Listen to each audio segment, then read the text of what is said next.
Good morning and welcome to the Sunday Morning Sports Podcast. I am BA along with Jack Hurst and James J. Train Martin and, of course, Keith Engel. Hope you guys are doing good this Sunday morning. We got a lot of sports to talk about. First off, we're going to go with Jack's little, good stuff going on here. The NBA playoffs. They're going to be these playoffs are becoming interesting. They really are. Some of these series are like what, but we're going to start off with Saturday's games. Just get a couple words in on it. Magic beat the Pistons 113-105. Orlando leads that series 2-1. I'm just saying the Pistons are going to be. They keep turning over the ball like they do. A lot of those turnovers were unforced too. I mean, just throwing the ball away. That was just bad basketball. And Duran's got to step up. I don't know what everybody else thinks about that. Well, Cunningham had 9 of those turnovers all by himself. Yeah, and that you can't have your star turn the ball over 9 times. Yeah, you can't do that. This puts the Pistons in a bad spot. And I like Banchero. I like the factors. I said earlier, or maybe it was last week on this show, that Orlando's full of guys that you just don't even think about as being really good players in this league. And I'd like to see guys like Banchero now are getting their due. He just wasn't short of a triple-double yesterday himself, and he's played really well, I think, in all 3 of these games. I like this kid a lot. And this team is scrappy, and we thought they'd do better in the regular season, so I don't think it's a huge surprise that they're giving the Pistons a tough time here. I would be shocked. I would have been shocked. That, in fact, if they lost it, but I'd give them a hard time. That, in fact, that Orlando has a lot of injured players that have come back that weren't playing during the regular, like Wagner. Wagner didn't play in most of the season. He's coming in there fired up. So, really, if you look at it, Orlando really shouldn't be an 8 seed. They should be like a 5 or a 4 seed if they had all their players, because they're a really good team with all them guys on there. So, yeah, you're right about Banchero coming out of college, a number 1 overall draft choice. He was projected to be one of the best players in the league at this time. And, maybe he is, and maybe this is his finally he's breaking out. He's been very good. He's been kind of lost. From the time he entered the league, he's been very, very good. But you don't think of him as one of the elite players when you start rattling off the names. Yeah. This Orlando team is a much better team than we give them credit for, or how we think they are, because they had a subpar season. Their season was a disappointment. And when the Celtics, kind of like last year, had the injury to Tatum, you thought there was going to be a new era in the East. And even though people are favoring the Knicks, it was Orlando's turn to step up and be a serious contender. And they weren't that this year. They weren't that. But maybe they're stepping up in these playoffs, and they're going to kind of be a surprise the way the Atlanta Hawks were for a while, a couple of years back when they upset the Sixers in the playoffs.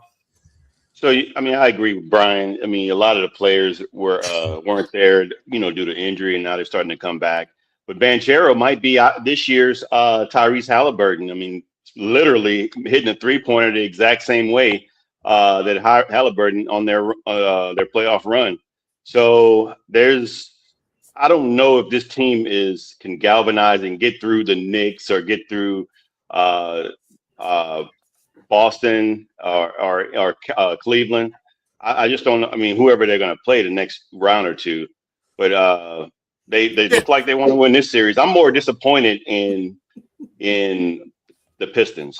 I think the Pistons really, considering they're a number 1 seed, they just not looking like they're playing like a number 1 seed. They haven't looked like that way the last 6 weeks or so of the season.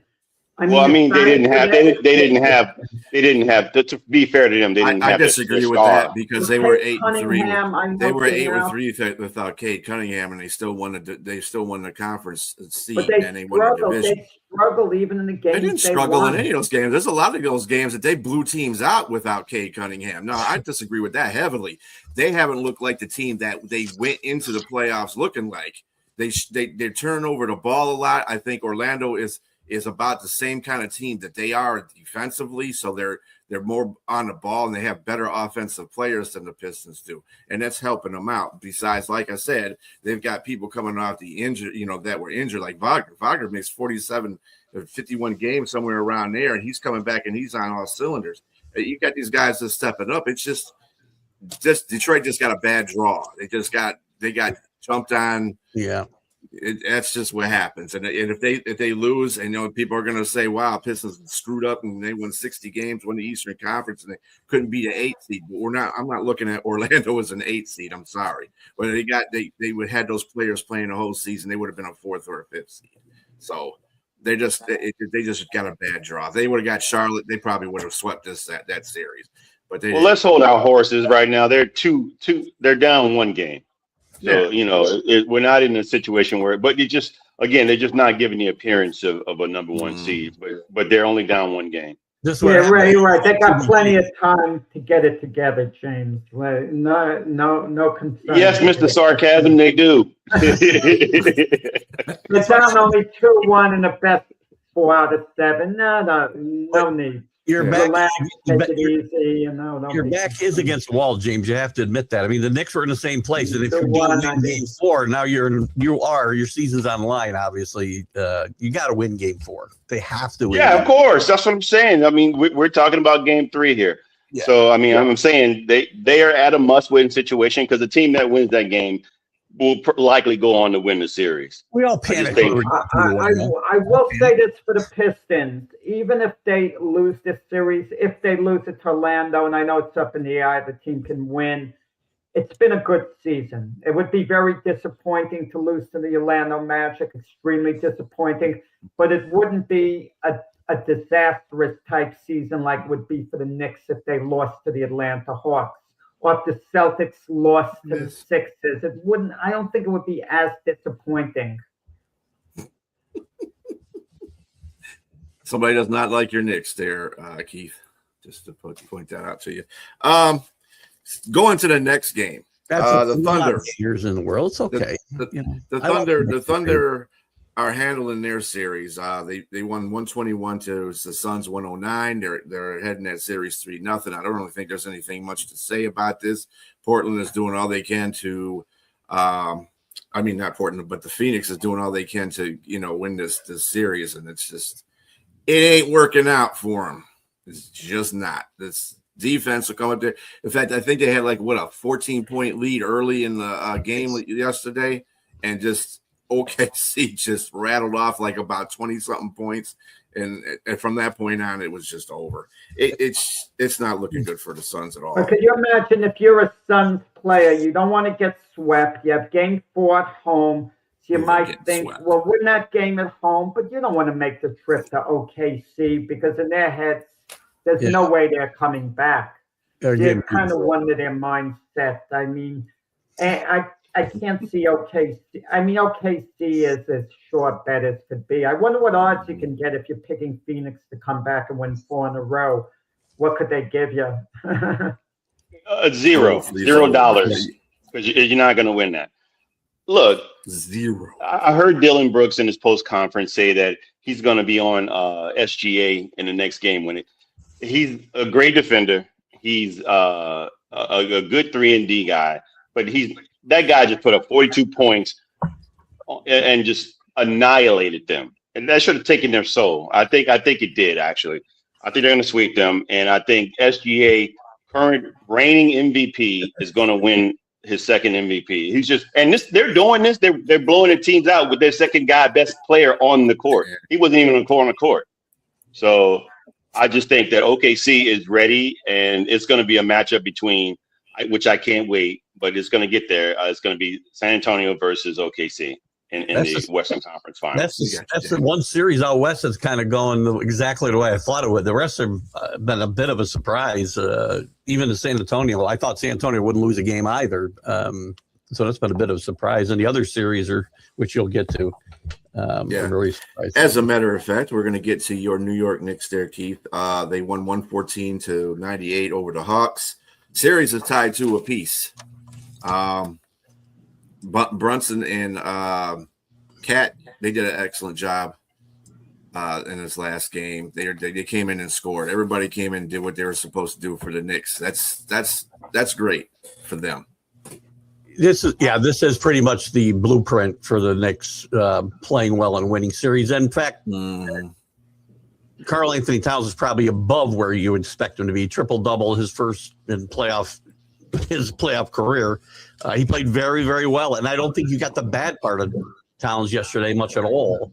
Mikal Bridges still hasn't gotten it going too much. He didn't shoot much. He didn't play much. I think he only played like 19 minutes.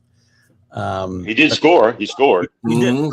That's a good sign. Him and Hart had to step it up a little bit, and they didn't step it up a lot, but they stepped it up enough to at least not stand out like they did after Game 3. So the Knicks have got a must win and going back home. Wait, are we going back home, or is it 1-1-1? No, you're going back home. Yeah, they're going back to. Yeah. Which again, Game 5s in these playoffs are pivotal as well. I just talked about if you're down 2-1, you need to win, but 2-2, those are pivotal games in any of these 7-game series. So Knicks know very well about Game 5s from not winning championships because of losing Game 5s, whether it was to the Bulls, whether it's to this one or that one. So got to win this game at home. The Knicks are clearly the better team. I did give Houston. Yeah, I gave Atlanta 2 games because of how they played in the first game.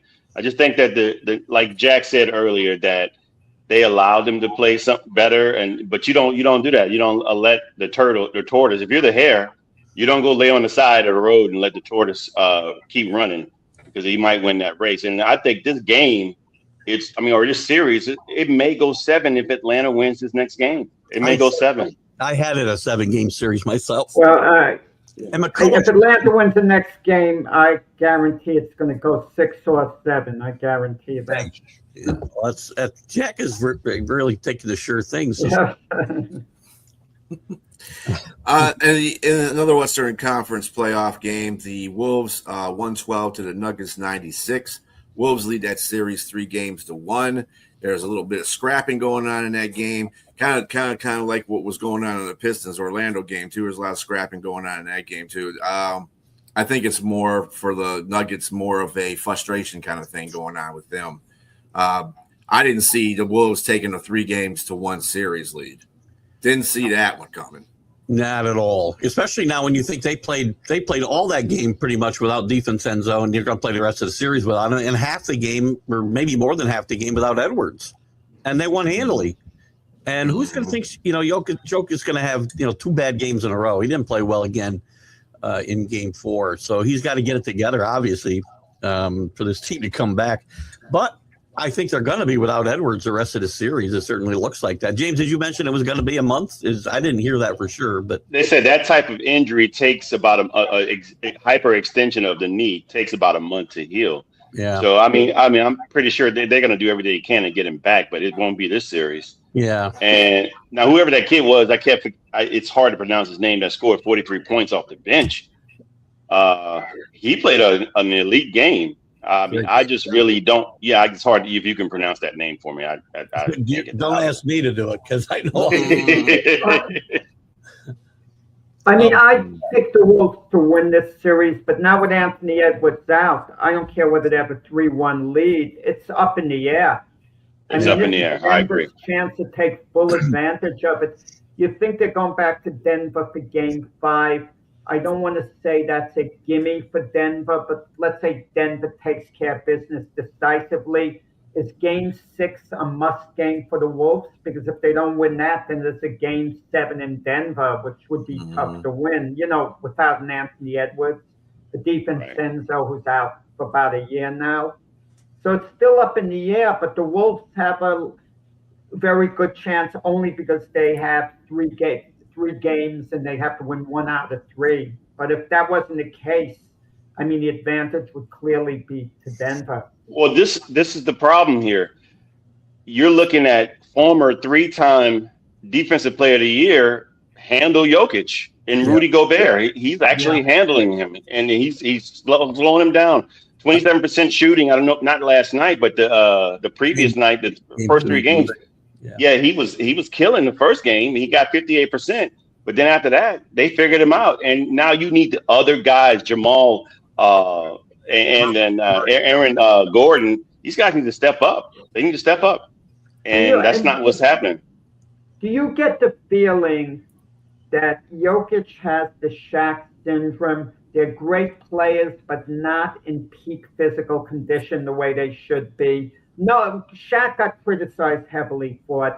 Jokic, maybe he's being given a pass. He just lumbers up and down the court. There doesn't seem to be much bounce to him. He's just slow. I mean, he's such a. He ran pretty fast at the end of the game when he was mad at the player. Oh, well, yeah. I mean. But look, I don't think that's a problem for him because his game is much more range. He can range out a lot. If he has a 3-point shot, he has a mid-range shot.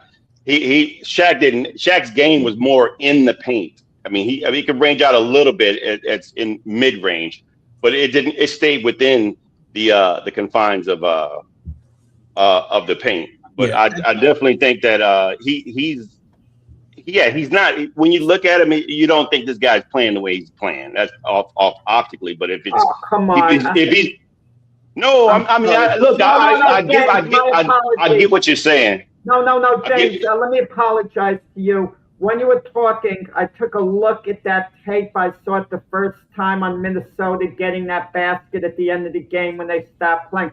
That's why I said, oh, come on. What's Jokic complaining about? A simple layup at the end, a harmless layup. It wasn't like it was a slam dunk to humiliate Denver. Come on. All this new school stuff, these players today, even Jokic. Well, they did it back in the day, the unspoken rule. I mean, it was an unspoken rule that you don't. I'm saying no one. They would shoot the ball. They tried to score. Come on. That was old school, not the guys today. The sensitivities are ridiculous. I normally would agree with Jack, and I'm going to get called a hypocrite here because when teams get blown out, I don't have a problem with teams that run up scores and whatnot. It's not my job to stop myself. It's your job, right? That's my take as a rule. At the very end of a game with a needless layup, I can understand. Plus, the fact again, you got to factor in Jokic is frustrated, as Brian said. That's going to happen. It's going to be over. It's not going to play into the rest of the series at all. And he doesn't need. I think it is going to play into the series. Do you think so? Not having the two players that are key players. Those two players that in Anthony Edwards, and I think this series is going to go. It's probably going to go 7. I think they're going to come back. I don't mean the series is over. I'm just saying that layup and the altercation isn't going to play into the rest of the series. I'm sick of the sensitivities. It goes on and off. But Tony La Russa, when he managed the White Sox, chewed out his own player because his team was ahead by about 10 runs, and this player swung at a 3-0 pitch and hit a home run. What's this player supposed to do? Take 2 strikes? Be a gentleman. Then you're allowed to swing it. I'm sick of these. That's not the same thing. That's not the same thing. And again, Danny will probably call me out or somebody because I always go on about blowouts, and I don't care that teams run up scores. I really, unless you're talking about Pee-wee football. I mean, once these guys are getting paid and they're adults. You know what I'm going to do? Keith, when our show that we have is doing better ratings than your individual show, the last 2 minutes of our show, I'm not going to say a word. I'm just going to be quiet. I won't say a word. Just that. So this way you won't get stuff in on Sunday morning. What's going on here? We're building up the ratings. I'm going to take that on. Which one of you two guys thinks Jack can be quiet for 2 minutes at the end of the show? Seriously. Sorry, Jack. I'm not taking over on that one. Anybody want to take that bet? Wow. As for the rest of the NBA playoffs today, the Cavs are at the Raptors. Cavs lead that series 2-1. The Spurs are at the Trailblazers. The Spurs lead that series 2-1. Celtics at 76ers. Celtics lead that series 2-1. And the Lakers are going to try to knock out the Rockets. Lakers lead that series 3-0. Go ahead and start. You guys start. Who has a better chance of coming back from the 2-1 deficit, guys? The Sixers against the Celtics or the Raptors against Cleveland? I would say the Raptors myself, but I don't know. The Sixers surprised me by winning a game at all, quite frankly. So maybe they're better and fired up without Embiid. I don't know, but I would say the Raptors have a better chance. I don't think either one's going to win these series. Yeah, neither. Yeah, that's what I'm. That's what I was going to say. Neither one. I don't think either one either. But if you make me pick one, I'll pick the Raptors. Right. But the Lakers are the surprise team here. No one had them pegged to be 3-0, or let alone if anything, that score, the record should have been flipped. That's what everybody probably would think, that the Lakers would be down 0-3 right now. LeBron James is. Go ahead, Keith. I was going to say Durant's out, I know, but if you said Durant would be out and Luka and Reeves would be out, you'd still think Houston had a huge advantage, I would think, wouldn't you? They have a much better defensive team. They're a much better defensive team. Yeah. But yet it seems like the Lakers are showing out better defensively and offensively and they had that last game. They were down 3 quarters. They were down to the last couple of minutes, and they got up.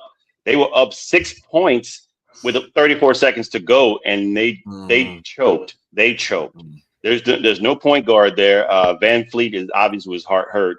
Had Van Fleet been the guy in the point guard, they probably win that game. We'd be talking about them being 2-1. But LeBron James and Marcus Smart were the key catalysts at the end of that game to steal the ball, make 3 free throws, and steal the ball again, and make a 3-pointer to tie the game to go into overtime. It was just unreal. I say it all the time. Marcus Smart's in the middle of these big wins all the time and doesn't always show up in the box scores. You just have to watch the games to appreciate what he contributes to any team. I thought it was crazy when the Celtics let him walk away from a championship team. So 10 total steals in the last 2 games. He's valuable, right? And what's going to happen? What's going to happen when Austin Reeves and Luka come back? I mean, it's going to change the dynamic of how they're playing. So LeBron he figured out a way to how to manage this team. That's it. And you kind of wonder with LeBron, if those guys do come back, they get eliminated the next round. LeBron's going to be frustrated because at this moment right now, it's his team again, the Lakers. He's running things. He's the man. He's the boss. Everyone follows his lead. When Luka comes back, especially Luka, Reeves as well, but especially Luka, that dynamic changes. And LeBron might be frustrated. They get eliminated next round. We talked about places he could go to. Can you imagine LeBron thinks, I'm going to go to Cleveland. I'm going to speak to James Harden. I'm going to run the point. I'll be the point guard. I'll run the offense. You score, he tells Harden. And Harden will gladly do that because he's a scorer by nature. Him and Donovan Mitchell, the scorers, LeBron running the offense. Man, oh man, back to the ball there. I mean, I just don't know if that worked. Because I think Harden he's got to have the ball in his hand. He's a playmaker, just like Harden's a scorer by nature. First and foremost, he'll welcome that opportunity to shoot more. LeBron will shoot less. Harden will shoot more. And Mitchell will pout and say, "Get me out of here." No. Mitchell would be the number one option, and LeBron would see to it that Mitchell is the guy. I think Harden's already adjusted to being 1A at Cleveland. Keep that in mind. He's adjusted to being, a step behind Mitchell. That's fair. Not a big fan of Harden. Not a big fan of Can you imagine this would be great? He's not a fan. LeBron leaves, but the Lakers won't allow Bronny out of his contract because they want him on the team there. Danny wants a son number 2 out, and he's not even there yet, for crying out loud. He doesn't want him to come there at all, is what he's saying. Danny, all the stuff you're saying right now, everybody's going to miss LeBron when he leaves, I guarantee. Just like we missed Jordan. Even though the haters that hated Jordan back then, he changed the game, and people, it was different when he was gone. So it's going to be different when LeBron's gone too. I guarantee you. All right. The game won't be different. Someone always comes along. Sports continues the same way. The game is not going to change. You'll miss the individual player. You might miss individual matchups one-on-one. Like we can't have Kobe going against LeBron one-on-one. That's high-level TV. Russell against Chamberlain one-on-one. We miss those matchups, but the game goes on. Jack, I get what you're saying, that the game is going to go. It will go on, but you don't have a talent like Jordan, like Kobe, like or Shaq when he was with Kobe, or LeBron. That's going to be tough. Wemby, I would like to say Wemby will be the next one, and you know, but you know, he's got to stay healthy. He's got to stay healthy. Yeah, he's got to stay healthy. Big deal. All right, going from the hardwood to the goalpost here. We did have some other thing that happened this weekend, and it was the NFL draft. I want to get your take on who you guys thought what team did the best in the draft, and then a little bit about your teams too, how you felt your teams did in the draft. So, first question is, what team you think made the draft? I mean, they did really well in the draft. Anybody can go first. I'll start if you want. I think the Jets did very well. I know Jack doesn't like his second pick, but it's a bit of a reach. I think even with that factor in, I think the Jets did very well. And this is probably Jack might disagree with me. I think getting Klubnik, I don't think they need to trade up, but taking a shot at Klubnik, I think it's worthwhile. And you find out at some point. 4th round pick. Yeah. Well, they traded up to get him too. I don't know if they needed to do that. Oh, yeah. I think I like that pick. I like what the Cowboys did, quite frankly, at 12 and 20. We thought they weren't going to get one of the premier players. There's only like 10 guys, and Caleb Downs is one of them, and they end up with him. So I think they did very well there. And I like the kid out of Central Florida that they got at 20. The Eagles, one of the big moments of the draft was the Eagles stealing Lemon right out from under Pittsburgh's nose because they're on the phone with him. That's some of the great footage is I saw a tape the other day of Pittsburgh on the phone when Philadelphia traded up. And Wow. I mean, you can't make that stuff up. So I thought they did very well. Jack mentioned Roseman earlier, and he just finds a way to get it done. So I like what they did. I like what your Saints did. Not quite as much as these other teams, but those are some of the teams I think did really, really well. Browns did well too, I think, too. Yeah, they did. A good draft, too. A really good You draft. want to know something? Everyone does well in the draft. Let's be honest. No, I got about 10 teams. It's a fair question to ask who made out best in the draft. I'm not condemning the question. It's a good question, but I never like to answer because everyone is adding on talent. So everyone technically is doing well. I mean, in that sense, are you making the best picks? It's like Jimmy Johnson says, it's not how many picks you have, it's what you do with the picks. Some teams overemphasize need, and they'll take need according to position when there's a better player on the board they can take elsewhere. I mean, that's why I kind of like, James, like I sent you a text about what the Saints did. They didn't have a need for a receiver after they took Jordan. Oh, no, yes, they didn't have a did. need for a receiver, but they still did. They added to the receiving cause. Some positions, you can't have too many players there. I mean, need comes into play. Don't get me wrong. I'm not discounting need at all. But as long as you're getting the best player or close to the best player in that particular position, I mean, how can you be annoyed? The Raiders, right off the bat, getting Mendoza, they did much better. Cowboys getting Caleb Downs. Now, but for the people who saying the Giants had a really great draft, Caleb Downs should have been their second pick at number 10 because he can't miss. He's going to anchor the defense. So they get an offensive lineman. How do you pronounce his name, Keith? From I mean, Maui Noah. It's great what he's saying that he's going to die for Jackson Dart. Yeah, I mean, he might have to. He's going to get beat up over there if he gets overwhelmed. But Caleb Downs isn't going to fail. I can't see him being a bust. He's going to be successful. These offensive linemen, so many times they don't pan out. I hate to say it. Bill Parcells used to have a philosophy. We'll get our offensive linemen a little late in the draft. I mean, sometimes you get a blue chip guy like the Browns, Spencer Fano. I get all that. That's why Drew Bledsoe got sacked 120 times a year for crying out loud when he was coaching the Patriots. So that's, that doesn't always work, by the way. And look at Maui Noah is going to be. Maui Noah is going to. Guys didn't work out. Offensive linemen. I mean, they bypass on him when they could have a player. By the way, he would have been the best player. He was, if you're going to just go by rankings, he was the best player on the board at 10. Yeah, Mhm. Maui is going to be great at guard Yeah, for them. They really need that guy. They needed that. Yeah. But I like what James's Saints did yesterday, and I kind of feel Yep. that they had a better draft than anyone in their division, so I kind of feel that makes them the favorites in a weak division. Well, Tyler Shuck looked really good as a quarterback late. Is to be determined what he does against like some really good teams. But that being said, they're building around a guy that has talent, and you add in receivers. We had what we have on the list already. We had Olave, and then next, Vele. I mean, what's his name? His first name I can't think about his first name. Anyway, Vele. And that was it. The rest of the guys were just guys that weren't even. Jalen Pope we got from the Patriots. He was hurt, so he was out the whole year. We're still waiting to see what he can do.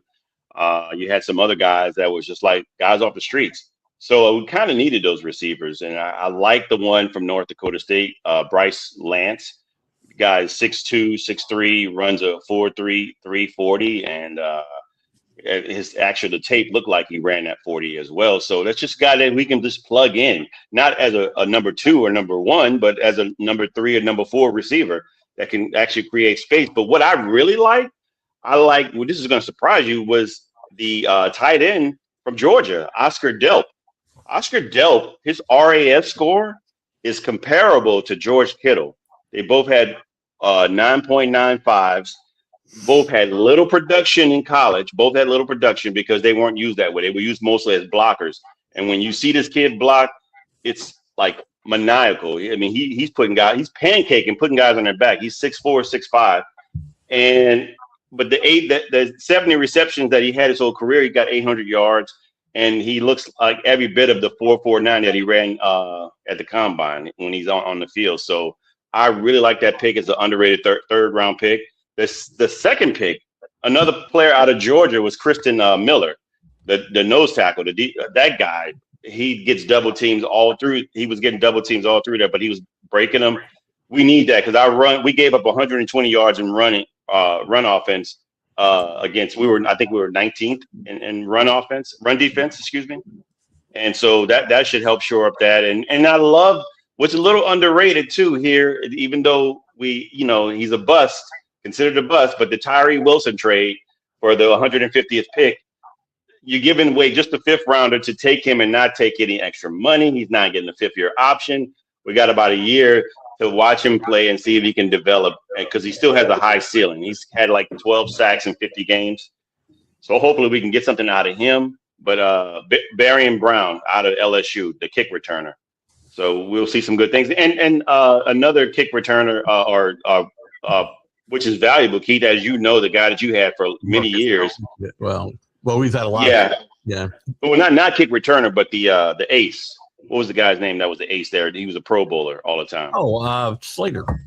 Yes. Matthew so Slater. We're getting the other Styles brother. Might not even make your team, so I don't think you have to go over the late round picks. They might not even make the roster. They'll be put on the practice squad. You know what? When you hit home runs, I don't know, Jack. A guy that runs a 4.27 in the 40 and play and did well on special teams already, he's probably going to be the special teams ace for the team. And I'm talking about Sonny Styles' brother, and that's the other Styles. I forgot his first name.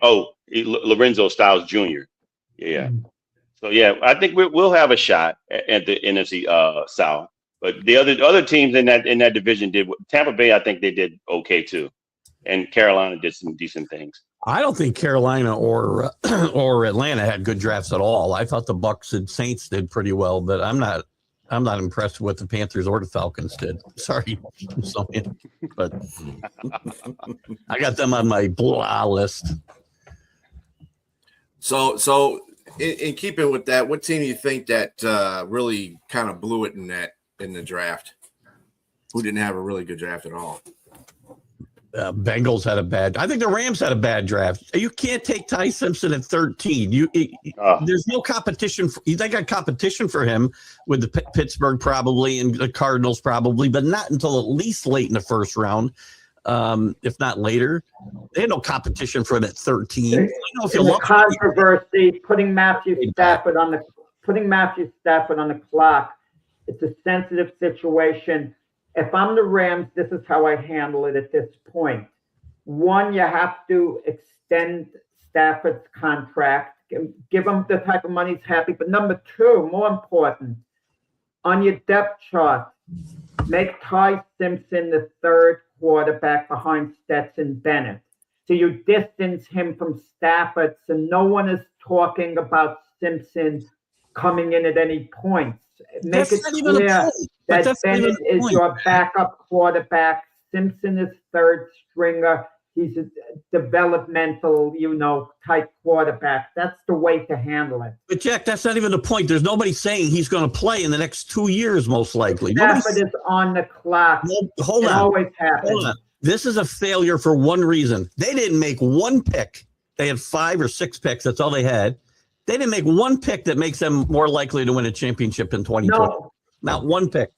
But I gotta agree with Keith there, Danny. I'm sorry. I gotta disagree with you because first of all, you yes, if you had a quarterback that was worth the pick, let's just say like the New Orleans Saints had Drew Brees towards his end, you know who they were going to draft in 2011?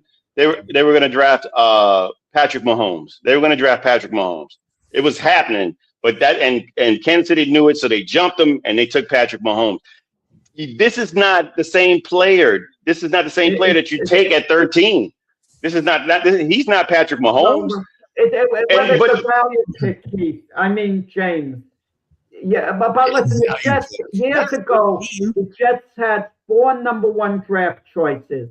They had a quarterback, Vinny Testaverde, when Testaverde was good. So the Jets at number 12 took, I think, Sean Elliott, then John Abraham at number 13. Waiting at number 18 was Chad Pennington. They didn't need a quarterback, but the Jets said, this guy's a top 10 talent. Why is he still here? So they took Chad Pennington. They drafted him when they didn't need a quarterback. How'd that work out? Well, Danny, I'm going to say a starter for them, so it did work. Danny had a great point right here, but I'm going to have to back that up by. The Jets weren't Super Bowl contenders either. Mekhi Lemon would have been a great pick for the Rams. Pick. Mekhi Lemon would have been a great pick for them there because, first of all, we're talking about quarterback. You got to at least Matthew Stafford's set for 2 years here with his contract. He signed a contract for 2 years, but you don't know the situation about Puka Nacua, what's going to happen there. You may miss him, and you got another receiver that's aging, and Devontae Adams. Yeah. So with that said, you definitely need somebody to show up the receiver room for him to throw to while he's here. CJ sixth round. Yeah, exactly. Because you don't have when you pick a quarterback, he's just taking up a bench spot. He's not going to play immediately at all. He's not playing unless you had a Jalen Milroe or something like that. If he's your guy, and if you believe what Snead, the Ram GM, believes that Ty Simpson is going to be an elite NFL quarterback, you don't mess around because you're not going to get this chance again, maybe for years, to draft a talent like that. If you think he's that type of talent, This is where you separate the good GM from the great GMs. You got to look at your coach and say, we got to at least confer and try to at least compromise somewhere. There was no compromise there. You can clearly see that. Come on, Jack. Jack, he was not happy about, he was doing everything he could to hide his feelings about that. He did not want that player at 13, Jack. He probably wasn't happy. He wasn't. It was no problem, but he wasn't happy. It was clear. The GM makes the decision. Yes, and it's a bad one. It's a bad one. It's a bad decision. It's a bad decision to take that player at that 13th spot. Hold up. Gonna play. I don't think it was a bad or good one. It was one that it was a bad decision. I agree that the pick was probably too high for it, but if you're looking at then it's a bad decision. Hold up. The Rams are already built for the Super Bowl. They got the players for the Super Bowl. And they only had 4 picks anyway? Did I miss them in the Super Bowl last year? So, Did I miss them winning the Super Bowl last year? Did I miss that? Because they didn't win with the players they had. They didn't win. Came very close, very close. Yes, but you had an unhealthy San Francisco that didn't make it either. Imagine them being healthy now, and they got to have more challenges this year. So you got to re-up and get other players that can help you get to over that hump. They made moves in the offseason to get players too. That's the thing that you guys forget. The Rams. No, but who did they get? Who did they get? They got a premier cornerback, which they needed on that defense. Without that, I'll give you that. Give McDuffie, but he's great. Yes, but that's defensively. We're talking about offensive, man. Come on. Offensively, you don't know. You're fine right now. Oh, right now, do you know? Can you guarantee me that Puka Nacuna is going? Nacuna. Hakuna Matata. Yes, he's going to play. He'll be a little while. He's going to play. I mean, can you guarantee me that Puka Nacua is going to play? Yes, he's not going to get suspended. Jack, you can't guarantee that. He's biting people. You can't guarantee that. He's a nut He might get suspended a few games, but he'll be back, you know. Well, when the Rams go out in the first round of playoffs, we'll have this conversation again because they did nothing. I'm going to continue to say this. They did not one move yesterday or this weekend that improved this team over last year. And the team was very good last year.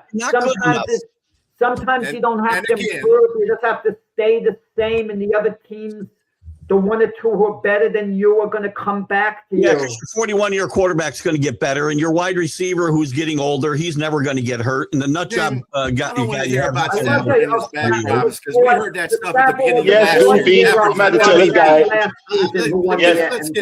Yes, Damian, when you said that this kid said that he's getting old, he had a bad back, but in the same time, he threw 40 touchdowns, and he was MVP with a bad back. Come on, man. You don't need a quarterback. Not today. Well, and by the way, we're not talking about a guy who's a can't miss quarterback. This is true. Exactly. That's my point. I wouldn't have a problem with it with the pick if they picked another guy that was elite there. He's not elite. Well, we'll get to that point when like Keith says, if they get eliminated or they go to Super Bowl, we'll be talking about it. We will. What they did in the draft. So that's just that right there. It wasn't a Steve. I tell you what, it wasn't a McVay pick. That's for clearly sure. When he got on the phone with that kid and talked to him. The kid's talking about like, hey, we're gonna get there and win championships, and McVay's like, yeah. Come on, man. Not this year with you. Come on, because he even said he's going to come in and he's going to compete for backup with Stetson Bennett. Is that true? No, I'm saying when he's telling him that we're going to compete for the backup with Stetson Bennett, that's telling me that he clearly didn't want that kid. He didn't want him. Well, that's how I'll he say. did do a good job. The way the Rams should handle it: make Simpson the third stringer. Once he's the third stringer behind Bennett, there's no controversy. It shows he's so far away from starting. It takes, the pressure off. You make him the primary backup, Simpson. That's not good. This is my last point. Let's not forget there's nepotism involved in this. Les Snead is good friends with his father, that coaches University of Tennessee Martin. They're great friends, and he was his advisor. He was the quarterback's advisor, what he should do, whether or not he should stay in the draft. So let's not leave that out of the equation as well. Okay. I'll stand by the Rams had the worst draft. Yeah, that's fine. That's fine. I'm with you, Keith.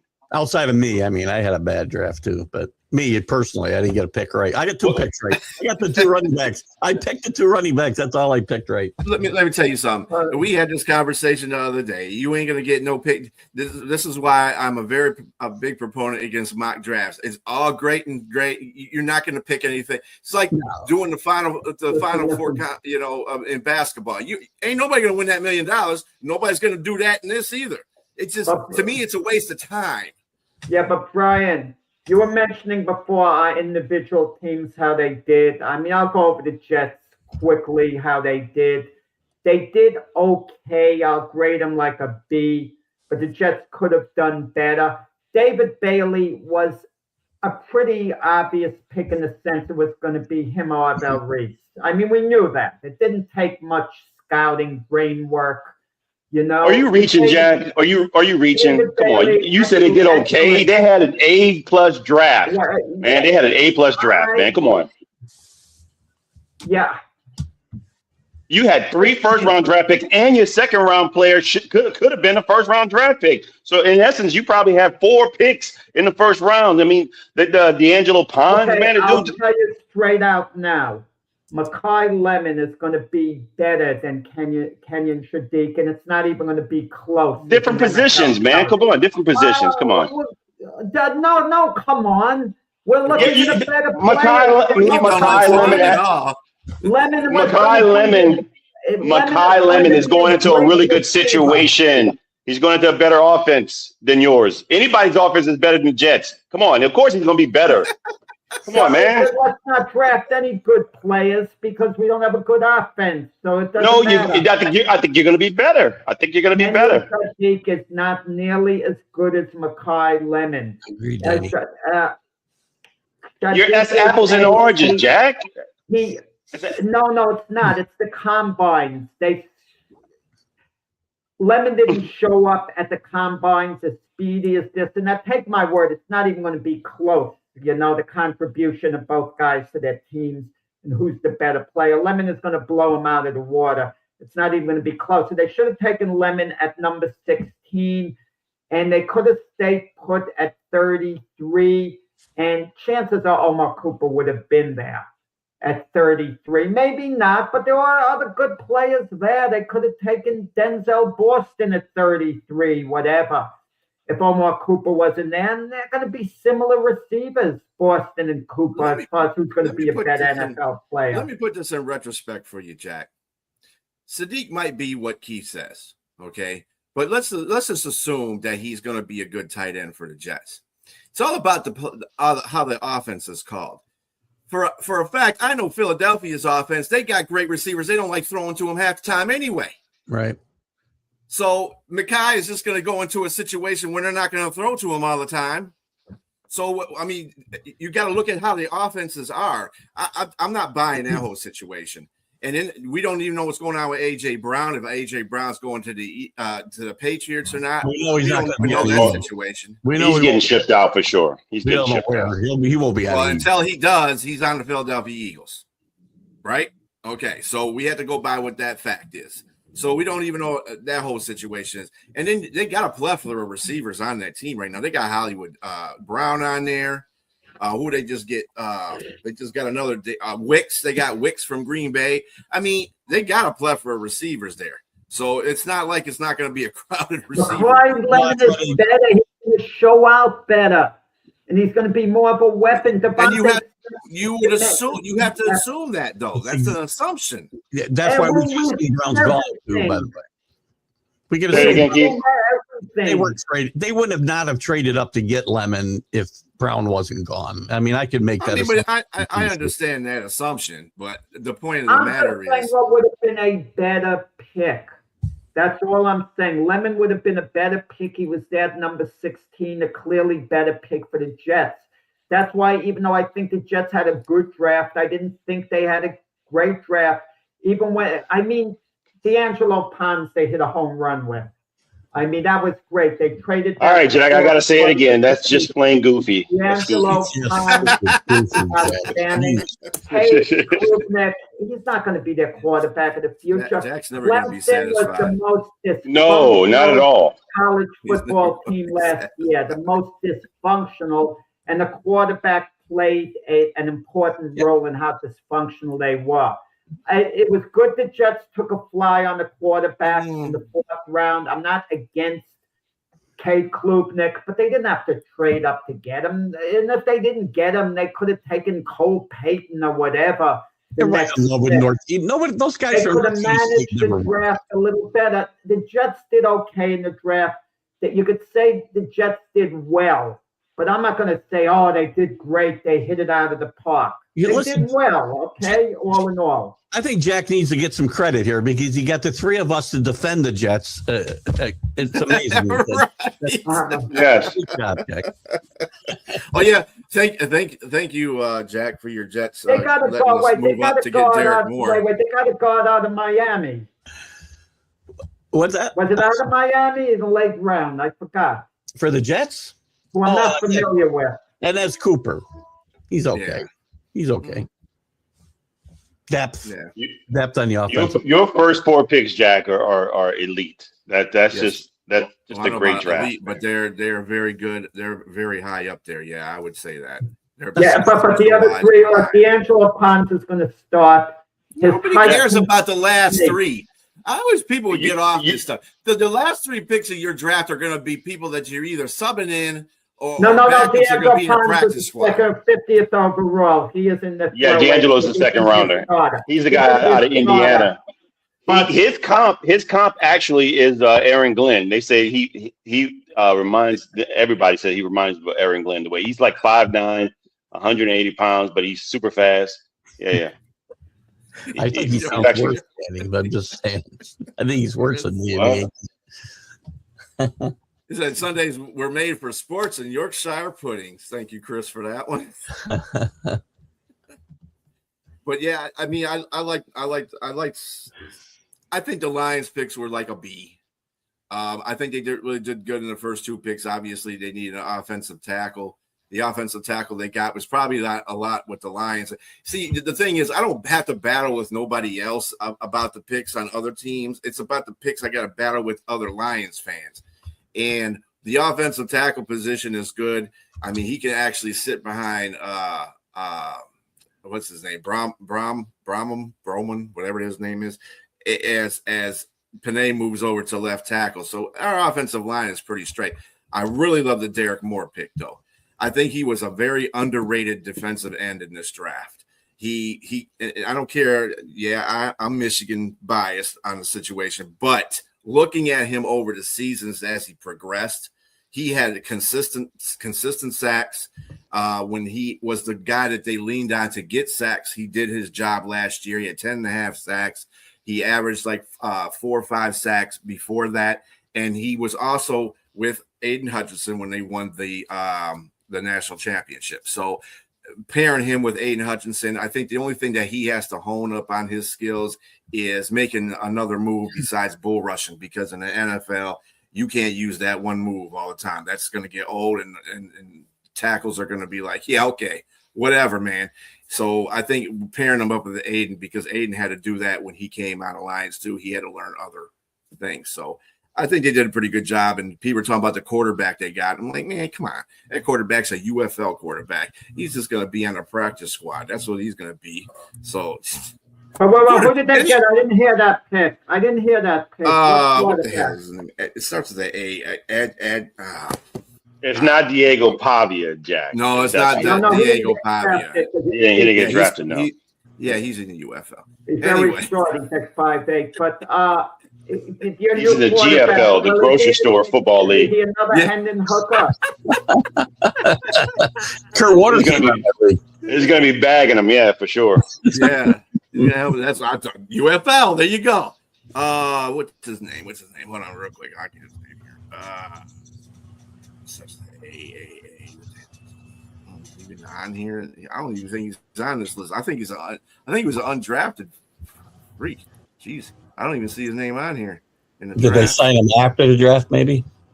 I think they might have signed him after the draft. Yeah. I don't see a quarterback. I think that was just I don't see that quarterback on here. So they probably signed him after the draft. I don't pay too much attention after round 3. After round 3, you can kick rocks because I know, but unless you find that diamond in the rough, which is rare in rounds 4 through 7, it's it's basically backups and people that are just going to be subbins. So I don't really pay attention to those. But yeah. I think everybody had a pretty good – I think everybody in this circle had a really good draft. Ours wasn't, it wasn't it wasn't sexy, right? It wasn't splashy. Yeah. They made really solid picks at positions that needed them. I liked the tight end from Notre Dame. He has a few drops. He was injured a bit.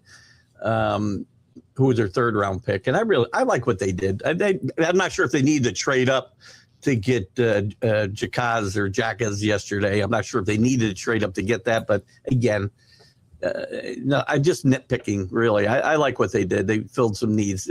Wide receivers, we didn't help ourselves, but we may have one coming in on June 1st. So, yeah, pretty sure. Sometimes too. I'm pretty. It's a signal. Another signal, by the way, that AJ Brown is on his way to New England because they didn't take a wide receiver in this draft. Yeah, but you don't look at trades as being draft capital, but it is. I remember the line George Allen used a lot of years ago when he was, coach of Washington Redskins. They traded with the Jets to get Verlin Biggs, a defensive tackle, and they gave the Jets a number 1 draft choice. And then they asked Washington, well, what are you going to do now? You don't have a number 1 draft choice. And he said that Verlin's on number 1 draft choice. Sorry, Jack, I'm not laughing at you, but Danny's right. No, I know. I mean, he had a bad choice of words there, I guess. They're trying to do everything opposite of sexy. Now, out of this, just real quick, and another thing too, the Eagles are doing sneaky things too.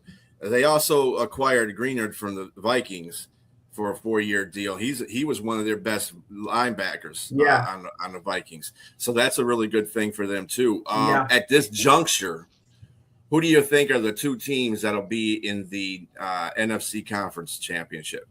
Just a draft right now, what they did in the offseason. Just off the top of your head. I mean, they didn't necessarily have to have a great offseason. I mean, Seattle, I know they replaced Walker running back in the draft, but they have which was a good one too. I mean, my guess is off the top of my head, the Seattle and the Rams may be in the rematch. I mean, just off the top of my head, it doesn't mean that's going to be my prediction. It's just hard. I mean, because I don't know. I saw San Francisco, right? I'm not ready to take the next step. I'm not holding anybody to their pick. I'm just saying who you think at this point would be your favorites for the NFC Championship. That would be my guess. The Rams. I just go ahead and say a rematch with those 2 teams. Yeah, that's fair. I'm probably going to do today. I'll say the same thing, but I'll tell you what. I think the most improved team in the NFC next year will be the Cowboys. I think the Cowboys win the East next year. You know what? I'm not mad at that. With Jack and I and Brian were talking about this. I just thought that their defense. I mean, especially with that draft of Caleb Downs, he's going to make some teams pay for not picking him. 12 and 20, 5. People thought they needed to move up to really get an impact player, and they got one at 12. And I really like the kid at 20. So the kid from UCF, the edge rusher. So yeah, that was a great. They had a great first round. Yeah. So I think they're going to be, and with the pieces that they already have on the defense, they're going to be shored up a little bit. They're going to be a lot better. And the Chargers, too, Mike McDaniels, their new offensive coordinator, and they address his needs in the draft, receive offensive line. They put a little more emphasis, Harbaugh, on accommodating McDaniel. All right. Well, that's going to wrap up our show for today. I like that everybody had really high debates with this draft thing. It was really good. To say the least. I'm glad you got passionate. Yeah, very good. And Jack, your Jets did fine. So stop. Anyway, did well. They did well. I don't want to hear they did great. I mean, they did well. Let's end the show now, please. I can't wait tomorrow morning, man. On that note, we will see you next Sunday at 8 a.m. Same bat time, same bat channel. Everybody have a great rest of your weekend. And join Keith for his Stream of Conscious next. Yeah. See you, Jack, man. Have a good day. I'll see you guys. Take care, guys. A lot of